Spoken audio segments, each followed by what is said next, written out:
देश के जो पुलिस है वही पत्थरबाजों का काम कर रहे हैं। और जो पुलिस का वर्जन भी आया उसमें वो कहते हैं कि भाई कोई कट्टा लेके जो है वो जो है इस्तेमाल किया गया। तो आप मुझे बताइए, जो 5 युवक जो हैं वो मारे गए बंदूक की गोली से, क्या वो अपने ही लोगों को मार रहे थे उस कट्टे से? एक वकील है ज़फ़र अली साहब, उन्होंने ऑन रिकॉर्ड कह दिया कि भाई मैंने अपनी आंखों के सामने देखा पुलिस को पत्थर फेंकते हुए, पुलिस से गोली चलाते हुए, और 1 घंटे के बाद जो है उसको आपने डिटेन कर दिया। और दबाव में आके जो है आज एक युवा जो है जो ज़ख्मी है उसने भी कहा कि मुझे डराया जा रहा है, मुझे धमकाया जा रहा है। तो ये कौन सा गुंडा राज? और अगर आप हमारे इन ज़ियारतों पे जो है उंगली भी उठाएंगे, हमारी आपने लाशों से फिर क्रॉस करना पड़ेगा आपको, हमारी लाशों से। हमारा अकीदा है, इमोशन, सेंटिमेंट। आपने राम मंदिर का फैसला सुना और उसमें कहीं भी एविडेंस आप पेश नहीं कर पाए। सुप्रीम कोर्ट का फैसला क्या आया कि सबूत कुछ नहीं है, लेकिन देश के सेंटिमेंट्स को हम मद्देनजर रखते हुए एक फैसला दे रहे हैं कि भाई हमने सेंटिमेंट देखे तो उसी बेसिस पे हम, लेकिन मुसलमानों ने कोई आवाज़ नहीं उठाई, उसके खिलाफ बात नहीं की। और वही हमारे जम्मू में जब कटरा में 2 दिन पहले मैंने वीडियो डाला कि वहाँ जो कटरा में गंडोला का काम चल रहा है उसको रोकने के लिए वहाँ मुसलमानों ने प्रदर्शन नहीं किया, स्टोन पेल्टिंग नहीं की, पत्थरबाजी जो है वो नॉन मुस्लिम्स ने की, वहाँ तो गोली पुलिस ने नहीं चलाई। स्वागत है आपका सोशल टीवी हिंदी में। मैं जाकिर अली त्यागी। और संभल का जो मुद्दा है वो हर रोज जो है बढ़ता ही जा रहा है, क्योंकि हर रोज वहां से कोई ना कोई एक नया वीडियो बाहर निकल के आ रहा है। हाल ही में आपने सोशल मीडिया पर देखा होगा कि एक न्यूज लॉन्ड्री के पत्रकार अवधेश कुमार से एक पीड़ित युवक जिसके पैर में जो है गोली लगी हुई है, वो अस्पताल के बेड पर लेटा हुआ बता रहा था कि पुलिस मेरे पास में आई और पुलिस मुझे कहती है कि या तो जेल चला जा, और अगर जेल जाने से बचना है तो तेरे जो गोली लगी है उसको ये कहना होगा कि भीड़ की तरफ से चले पत्थर में मैं घायल हुआ हूँ, और 10 लोगों के नाम सोच ले और उन नामों को सोचकर हमें लिखवा दे, यही तेरे बचने का आसान तरीका है। दोस्तों, संभल में अब तक लगभग 6 के करीब लोगों की मौत हो चुकी है और कई दर्जन लोगों को गिरफ्तार करके जेल भी भेजा जा चुका है। जो जेल भेजे गए हैं उसमें महिलाएं हैं, उसमें लड़कियां हैं। वो लड़की जो अनमैरिड है, जो कुंवारी है, उनके घर पर पुलिस पहुंचती है, वहां पर कोई मर्द नहीं दिखाई देता है तो लड़की को ही गिरफ्तार करके जेल भेज दिया जाता है। मेरे साथ इन अहम मुद्दों पर तमाम जो आपके संभल में जो चल रहा है, जो आपने देखा, जो सभी ने देखा, उस पर बात करने के लिए डीपीएपी पार्टी के चीफ स्पोक्स पर्सन सलमान निज़ामी साहब हैं। हम उनसे बात करेंगे इन हालातों पर कि आखिर। सलमान साहब, सबसे पहले आपका बहुत बहुत शुक्रिया। Thank you. मेरा सवाल आपसे ये है कि जो संभल में चल रहा है, आपने जो देखा है तो उसमें क्या देखा है? क्या आपको कुछ नया लगा है? आप इसकी तुलना कर रहे थे कि सेम जो जम्मू कश्मीर में होता था वही संभल में हो रहा है, ऐसा क्यों? जी बिल्कुल, क्योंकि मैं जम्मू कश्मीर से ताल्लुक़ रखता हूँ और बचपन से हमने देखा है जो हालात वहाँ बने, और आज जो संभल में हुआ उससे पहले भी जब से योगी सरकार वहाँ से जीत के आई है, बनी है, और वहाँ के मुख्यमंत्री बने हैं, तो तब से वहाँ मुसलमानों के ख़िलाफ़ जो ज़ाती जुल्म हो रहा है, कभी बिल्डोज़र, कभी किलिंग्स, कभी पथराव, और हैरानगी तो ऐसी हुई, मैंने एक ट्वीट भी किया है कि पुलिस ही जो है पत्थरबाज बन गए हैं। ये पहली बार मुझे लगता है हिस्ट्री में ऐसा हुआ होगा कि देश के जो पुलिस है वही पत्थरबाजों का काम कर रहे हैं। और जो पुलिस का वर्जन भी आया उसमें वो कहते हैं कि भाई कोई कट्टा लेके जो है वो जो है इस्तेमाल किया गया। तो आप मुझे बताइए, जो 5 युवक जो हैं वो मारे गए बंदूक की गोली से, क्या वो अपने ही लोगों को मार रहे थे उस कट्टे से? तो ये तो हैरानगी की बात है। जिस तरीके से जम्मू कश्मीर हो, यूपी हो, या कई भी देश का कोई राज्य हो जहां मुसलमान जो है अपने आप को सुरक्षित महफूज नहीं कर रहे हैं, अपनी आवाज़ बुलंद करने का उनको हक इसी देश के कॉन्स्टिट्यूशन ने दिया है, तो अगर कहीं ज़ाती और जुल्म हो रहा है तो हमें तो अधिकार है कि हम अपनी आवाज़ रख सकते हैं। तो ये दुनिया में कहीं नहीं है। अब चाहे इटली जाइए, चाहे ये लंदन जाइए, वहाँ भी प्रदर्शन होते हैं, सरकार के खिलाफ मुजाहरे होते हैं, लेकिन हमने कहीं नहीं देखा कि पुलिस ही पत्थरबाज बन जाए। पुलिस उल्टा, आपने 5 मुसलमानों को मार दिया, दिन दहाड़े मार दिया, और आप उनको ही कसूरवार, मैंने एक ट्वीट भी किया था कि मुसलमानों का आप कत्ल कर रहे हैं और कह रहे हैं कि आरोपी भी मुसलमान है, मतलब मुसलमान एक दूसरे को मार रहे हैं। अरे किस लिए? मस्जिद में लोग इबादत कई सालों से कर रहे हैं, तब तक आप खामोश थे। लेकिन अचानक आपको माहौल बिगाड़ने की कोशिश, अब आप अजमेर तक पहुंच गए जहां हिंदू, मुस्लिम, सिख, ईसाई सब लोग जो है उसको मानते हैं कई सालों से, कई सेंचुरी से।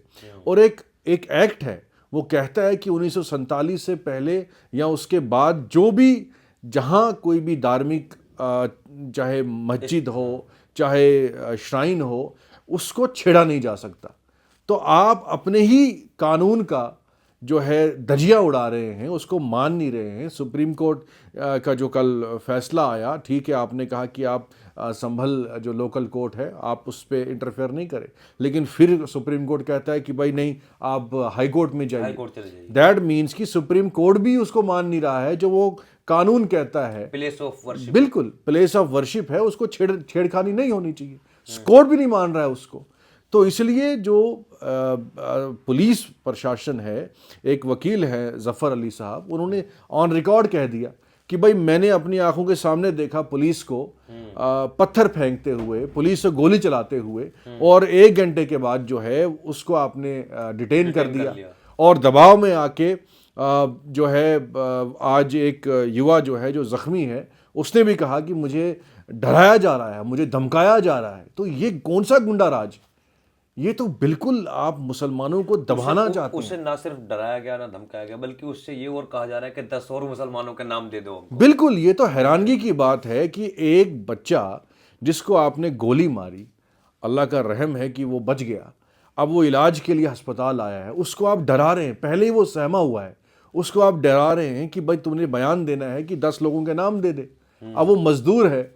अब जो आपने वहां बच्चे मारे, तो उनका आप कारोबार देखिए, कोई खिलौने बेचने वाला है, कोई मासूम, उसके वालिद का मैंने इंटरव्यू सुना तो वो कह रहा है मुझे पैसे की लालच नहीं है।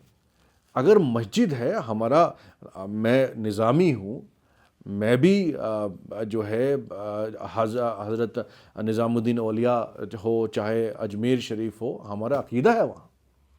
और अगर आप हमारे इन ज़ियारतों पे जो है उंगली भी उठाएंगे, हमारी आपने लाशों से फिर क्रॉस करना पड़ेगा आपको, हमारी लाशों से। हमारा अकीदा है, इमोशन, सेंटिमेंट। आपने राम मंदिर का फैसला सुना और उसमें कहीं भी एविडेंस आप पेश नहीं कर पाए। सुप्रीम कोर्ट का फैसला क्या आया कि सबूत कुछ नहीं है, लेकिन देश के सेंटिमेंट्स को हम मद्देनजर रखते हुए एक फैसला दे रहे हैं कि भाई हमने सेंटिमेंट देखे तो उसी बेसिस पे हम, लेकिन मुसलमानों ने कोई आवाज़ नहीं उठाई, उससे खिलाफ बात नहीं की। अब जब राम मंदिर का फैसला आया, हमने बयान दिए, हमने स्टेटमेंट दिया, हमने ट्वीट किया, भाई राम मंदिर का फैसला आया, जो कोर्ट का फैसला था हमने उसको स्वीकारा, और किसी भी मुसलमान ने इस देश में कोई दंगा नहीं किया, कोई पथराव नहीं किया, उस कोर्ट के वर्डिक्ट को एक्सेप्ट किया। अब आप दूसरा तरीका अपना रहे हैं कि आप हर एक मस्जिद के पास जाएंगे, हर एक मस्जिद के नीचे मंदिर ढूंढेंगे, हर मज़ार के नीचे मंदिर ढूंढेंगे। ये तो जाती है, ये तो जुल्म है। और मुझे लगता है कि अगर आपकी यही रणनीति रहेगी तो यहाँ सिविल वॉर हो जाएगा। वही हालत पाकिस्तान में हो रही है आज पाकिस्तान में आप देखिए खून की नदियाँ बह रही हैं। वही आपने संभल में किया। तो आप चाहते हैं कि सिविल वार हो। जब 47 में जो माहौल बना था वही माहौल आप खुद आज बिगाड़ रहे हैं। इसमें अपोजिशन का तो कोई रोल नहीं है, इसमें तो मुसलमानों कोई कसूर नहीं है। और जब राम मंदिर में मुसलमानों ने कहा ठीक है कोई फैसला आया हम उसको एक्सेप्ट करते हैं, लेकिन आज जो आप कर रहे हैं, अब आप कल को मुसलमानों के घरों में जो है खुदाई करना शुरू करेंगे कि यहाँ भी मंदिर था, तो मुसलमान जाए कहाँ? ये अच्छा, सब इसमें एक सवाल ये भी है कि जो सांसद है संभल के ज़ियाउर रहमान बर्क, वो कह रहे हैं कि मेरे पास ऐसे भी गवाह हैं जो ये कह सकते हैं कि एक लड़के को पुलिस ने नीचे लिटाकर और 2 एसपी ने 2 गोलियां उसके जो सीने में उतारी है। ये खुद संभल के जो मेंबर ऑफ पार्लियामेंट है वो कह रहे हैं कि एसपी ने एक लड़के को जमीन पर लिटाकर 2 गोलियां उसके सीने में उतारी, लेकिन पुलिस कह रही है कि हमारी तरफ से कोई गोली नहीं चली। एमपी साहब का स्टेटमेंट क्या है मैंने वो देखा नहीं, लेकिन मैंने एक वीडियो ट्वीट किया। उस वीडियो में आप देख सकते हैं पूरी तरीके से दिखाया जा रहा है किस तरीके से पुलिस जो है पिस्टल को यूज करके, बंदूक को यूज करके गोली चला रही है। वो सबसे बड़ा एविडेंस है। लेकिन पुलिस जो है वीडियो का एविडेंस नहीं मान रही। वीडियो सामने है ना, आप कैसे छुपा सकते हैं अपने आरोप को? उन्होंने तभी सीधा- तो मैंने कहा कि उन्होंने ये सीधा सबसे कह बड़े, दिया- उन्होंने सीधा कह दिया कि हमने एक भी गोली नहीं चलाई है। तो वो मरे कैसे? और जबकि वीडियो आपने भी ट्वीट किया हुआ है, वो बिल्कुल, वीडियो मैंने पोस्ट किया हुआ है। वीडियो वो पूरी दुनिया ने देखा। हाँ। लेकिन देखिए, मेरा कहने का मकसद ये है कि अगर वहाँ शांति से कोई नमाज अदा कर रहा है कई सालों से, कोई दंगा नहीं हुआ, कुछ नहीं हुआ, और सर्वे ऑलरेडी हो चुका था, जानबूझ के आप फिर से गए, आपने प्रवोक किया, और जिस तरीके से एडवोकेट जफर अली साहब ने कहा कि जो एसडीएम थी उन्होंने वहाँ पानी गिराकर जानबूझ के कहा कि इसको, जो वहाँ बड़ा सा चाहे गैलन था क्या था, तो वहाँ उसको कहा कि नहीं, इसको खोलो, पानी निकालिए इससे, हम देखना चाहते हैं। और डीएम साहब ने मना किया, लेकिन एसडीएम, इसीलिए मैंने ट्वीट भी किया है कि एसडीएम के खिलाफ भी कार्रवाई होनी चाहिए, जिसने पानी जो है, जब पानी निकला वहाँ मस्जिद से, लोग जो है, लोगों को ये लगा कि वहाँ उसकी खुदाई हो रही है, एक पैनिक क्रिएट हुआ। जब आपको रोका गया, जब वकील साहब कह रहे हैं कि इसके अंदर कुछ नहीं है, वो जानबूझ के एसडीएम कह रही है कि नहीं, इसको खोलिए, इससे पानी निकालिए, हम देखना चाहते हैं उसके अंदर। अब उस एसडीएम को खुद जाना चाहिए उसके अंदर, जो मुझे लगता है इनके खिलाफ कार्रवाई होनी चाहिए।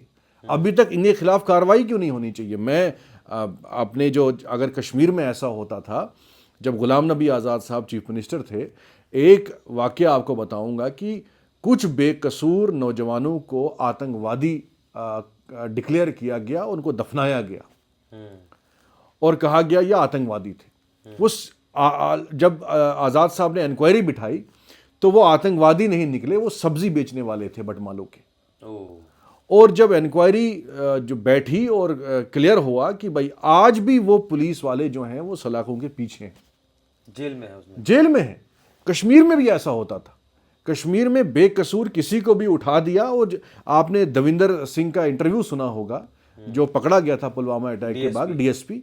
उसने कहा कि मैंने सैकड़ों ऐसे बेकसूर कश्मीरी जो हैं जेलों में डाले हैं, उनको इंट्रोगेट किया गया है, क्योंकि मुझे अपनी पोजीशन चाहिए थी।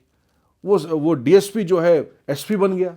ऐसे यूपी पुलिस जो है बेकसूर जो वहाँ के संभल के नौजवानों को गोली मार के अपने, अब आप देखिए सोशल मीडिया में जो वो पहलवान है, एक तो उसने कोई, उसकी क्वालिफिकेशन कुछ भी नहीं है डीएसपी की, अनुज चौधरी साहब जो हैं, वो क्वालिफिकेशन कुछ भी नहीं है। मुझे लगता है कि वो जो है ग्रेजुएट भी नहीं होंगे। लेकिन आप उनका सोशल मीडिया देखिए, उनको हीरो बनाया जा रहा है। तो दैट मीन्स कि वो सब लोग अपने फेम के लिए, अपनी डीएसपी से एसपी बनने के लिए बेकसूर लोगों का कत्ल करके हीरो बनने की कोशिश कर रहे हैं। मतलब प्रमोशन के लिए, ओहदों के लिए मुसलमानों का कत्ल इतना, बिल्कुल यही तो चल रहा है वहां। गुंडा राज क्या है? मैं तो आपको कह रहा हूं, मैं दावे से कह रहा हूं, आप उस व्यक्ति का सोशल मीडिया देखिए। आप सोशल मीडिया में देखिए कि कौन से लोग, कौन सी हिंदुत्व जो लॉबी के लोग हैं, वो किस तरीके से उसको हीरो बना रहे हैं। और मेरे ट्वीट में बहुत से लोगों ने ये कहा कि अच्छा किया पुलिस ने। मेरे, आप सोशल मीडिया पे जाइए, मेरे ट्वीट्स में बहुत वायरल हुए कमेंट्स होते कि अच्छा कमेंट्स में अच्छा शाबाशी दे रहे हैं, जाता है उनको, वेल डन बोला जा रहा है। और वही हमारे जम्मू में, जब कटरा में 2 दिन पहले मैंने वीडियो डाला कि वहां जो कटरा में गंडोला का काम चल रहा है, उसको रोकने के लिए वहां मुसलमानों ने प्रदर्शन नहीं किया, स्टोन पेल्टिंग नहीं की, पत्थरबाजी जो है वो नॉन मुस्लिम्स ने की। वहां तो गोली पुलिस ने नहीं चलाई। और यूपी में जो मुसलमान थे, पत्थरबाजी हो सकते हैं, पत्थर फेंकने का हक भी देश का कॉन्स्टिट्यूशन देता है। मैं नहीं कहता कि युवाओं को हाथ में पत्थर लेना चाहिए, लेकिन प्रोटेस्ट करने का राइट जो है इस देश का संविधान देता है।